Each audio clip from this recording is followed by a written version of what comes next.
Hola, soy México y te contaré de mi expresidente Benito Juárez. Benito Juárez García nació el 21 de marzo de 1806 en San Pablo Guelatao, Oaxaca, México. Fue un político y estadista mexicano que se convirtió en una figura clave en la historia de México durante el siglo XIX. Juárez provenía de una familia indígena zapoteca y enfrentó muchas dificultades en su juventud. Juárez estudió en el Instituto de Ciencias y Artes de Oaxaca y más tarde se trasladó a la Ciudad de México para continuar su educación en el Seminario de Santa Cruz. Se graduó en leyes y comenzó su carrera como abogado. Juárez se involucró en la política y fue elegido diputado en varias ocasiones. Uno de los momentos más destacados en la vida de Juárez fue su papel en la resistencia contra la invasión francesa en México. Después de la derrota del ejército mexicano ante los franceses, Juárez se convirtió en el líder de la resistencia y estableció un gobierno en el norte de México. Durante este tiempo, promulgó las leyes de reforma, que buscaban separar a la Iglesia del Estado y realizar reformas liberales en la sociedad. Después de años de lucha, el gobierno francés fue finalmente expulsado de México, y Juárez asumió la presidencia en 1861. Durante su mandato, promulgó reformas significativas, incluida la Ley de Desamortización, que buscaba redistribuir las tierras comunales y otorgar títulos de propiedad a los campesinos. Juárez también fue conocido por su defensa de los principios liberales, incluida la separación de la Iglesia y el Estado, la igualdad de derechos para todos los ciudadanos y la promoción de la educación pública. Su famosa frase entre los individuos, como entre las naciones, el respeto al derecho ajeno es la paz, refleja su compromiso con el Estado de Derecho y la justicia. Benito Juárez fue presidente de México en varias ocasiones y se le atribuye la consolidación del gobierno liberal en el país. Murió el 18 de julio de 1872 en la Ciudad de México, dejando un legado duradero en la historia de México como uno de los líderes más importantes y emblemáticos del país. Mi lección, yo mismo le llevaba la disciplina para que me castigase si no la sabía. Pero las ocupaciones de mi tío y mi dedicación al trabajo diario del campo contrariaban mis deseos y muy poco o nada adelantaba en mis lecciones.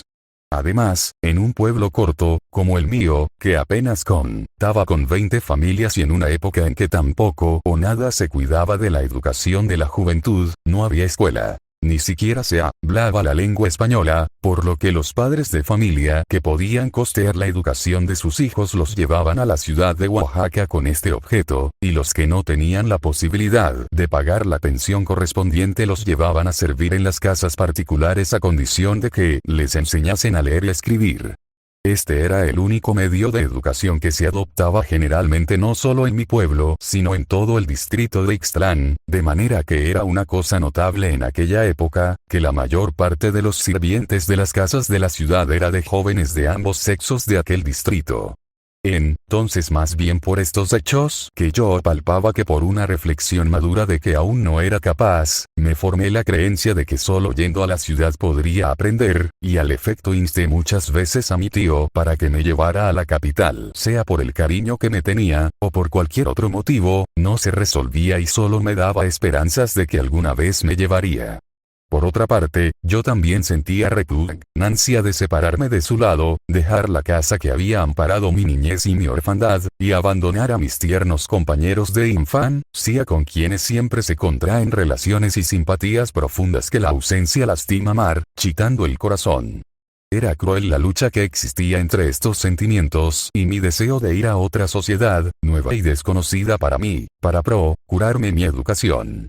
El día 17 de diciembre de 1818 y a los 12 años de mi edad me fugué de mi casa y marché a pie a la ciudad de Oaxaca, a donde llegué en la noche del mismo día, alojándome en la casa de don Antonio Maza, en que mi hermana María Josefa servía de cocinera. En los primeros días me dediqué a trabajar en el cuidado de la granja, ganando 2 reales diarios para mi subsistencia, mientras encontraba una casa en que servir. Vivía entonces en la ciudad un hombre piadoso y muy honrado que ejercía el oficio de encuadernador y empastador de libros. Vestía el hábito de la Orden Tercera de San Francisco y, aunque muy dedicado a la devoción y a las prácticas religiosas, era bastante despreocupado y amigo de la educación de la juventud. Las obras de Feijóo y las epístolas de San Pablo eran los libros favoritos de su lectura. Ese hombre se llamaba don Antonio Salanueva, quien me recibió en su casa ofreciendo mandarme a la escuela para que aprendiese a leer y escribir. De este modo quedé establecido en Oaxaca el 7 de enero de 1819. En las escuelas de primeras letras de aquella época nos enseñaba la gramática castellana. Leer, escribir y aprender de memoria el catecismo del padre Ripalda era lo que entonces formaba el ramo de instrucción primaria. Era cosa inevitable que mi educación fuese lenta y del todo imperfecta. Hablaba yo el idioma español sin reglas y con todos los vicios con que lo hablaba el vulgo. Tanto por mis ocupaciones como por el mal método de la enseñanza, apenas escribía después de algún tiempo en la cuarta escala en que estaba dividida la enseñanza de escritura en la escuela a que yo concurría. Ansioso de concluir pronto mi rama de escritura pedí pasar a otro establecimiento creyendo que de este modo aprendería con más perfección y con menos lentitud. Me presenté a don José Domingo González, así se llamaba mi nuevo preceptor, quien desde luego me preguntó, ¿en qué regla o escala estaba yo escribiendo? Le contesté que en la cuarta. Bien, me dijo, haz tu plana que me presentarás a la hora que los demás presenten las suyas. Llega, da la hora de costumbre presenté la plana que había yo formado conforme a la muestra que se me dio. Pero no salió perfecta porque estaba yo aprendiendo y no era un profesor. El maestro se molestó y en vez de manifestarme los defectos que mi plana tenía y enseñarme el modo de enmendarlos solo me dijo que no servía y me mandó castigar. Esta injusticia me ofendió profundamente, no menos que la desigualdad con que se daba la enseñanza en aquel establecimiento que se llamaba la Escuela Real, pues mientras el maestro en un departamento separado enseñaba con esmero a un número determinado de niños, que se llamaban decentes, yo y los demás jóvenes pobres, como yo, estábamos relegados a otro departamento, bajo la dirección de un hombre que se titulaba ayudante y que era tan poco a propósito para enseñar y de un carácter tan duro como el maestro. Definitivamente de la escuela ya practicar por mí mismo lo poco que había aprendido para poder expresar mis ideas por medio de la escritura aunque fuese de mala forma, como lo es la que uso hasta hoy. Entretanto, veía yo entrar y salir diariamente en el colegio seminario que había en la ciudad, a muchos jóvenes que iban a estudiar para abrazar la carrera eclesiástica, lo que me hizo recordar los consejos de mi tío que deseaba que yo fuese eclesiástico de profesión. En el año de 1827 concluí el curso de artes habiendo sostenido en público 2 actos que se me señalaron y sufrido los exámenes de reglamento con las calificaciones de excelente nemine discrepante y con algunas notas honrosas que me hicieron mis sinodales. En este mismo año se abrió el curso de teología y pasé a estudiar este ramo, como parte esencial de la carrera o profesión a que mi padrino quería destinarme, y acaso fue esta la razón que tuvo para no instarme ya que me ordenara prontamente. En esta época se habían ya realizado grandes acontecimientos en la nación.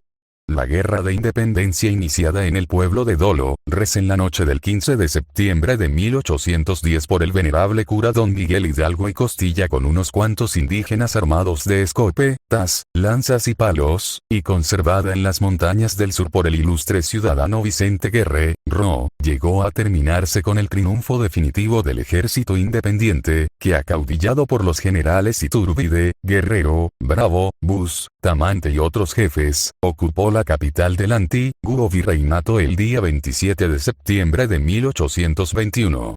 Iturbide, abusando de la confianza que solo por amor a la patria le habían dispensando los jefes del ejército cediéndole el mando, y creyendo que él solo se debía al triunfo de la causa nacional, se declaró emperador de México contra la opinión del Partido Republicano y con disgusto del partido monarquista que deseaba sentar en el trono de Moctezuma a un príncipe de la casa de Borbón, conforme a los tratados de Córdoba que el mismo Iturbide había aprobado y que después fueron nulificados por la nación.